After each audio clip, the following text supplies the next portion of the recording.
I want to welcome you to the Ask Jeff YouTube channel. Here's today's question.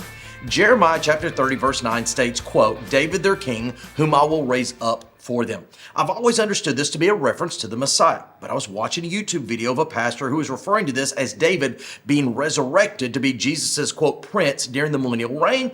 What is the correct interpretation? All right, let me address this question multiple layers. To begin with, anytime you're in the prophets, obviously this is Jeremiah, it could be Isaiah, whomever, you typically have what we call a double-fold fulfillment, meaning that it is communicating about a respective person in the here and now in the historical framework, time, work, and context, and it also has a literal keyword there, literal fulfillment in the days ahead. For example, what we know is Isaiah chapter 7 when it says, behold, a virgin will give birth. The word for virgin can also mean young woman. We know that Hezekiah was born about that time. He was obviously for a period of time a great deliverance mechanism for the Lord with the Israelite people, but we know that Jesus Christ literally was born of a virgin years later. Now, that being said, let's go back to Jeremiah chapter 30 verse 9.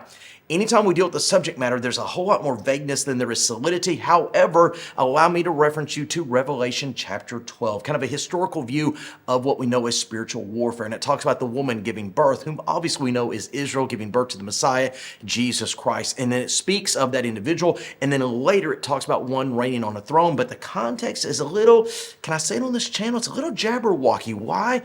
Because I do believe there is biblical evidence from Jeremiah and the book of Revelation that yes, David has a primary role in what we know as the millennium period. Obviously, Jesus Christ is on the throne because it's the Lord's throne, but you do see some biblical evidence that David probably plays a more important part than many of us have ever thought of before. Great question. If you have one, send to askjeff.net. Maybe your question will be tomorrow's.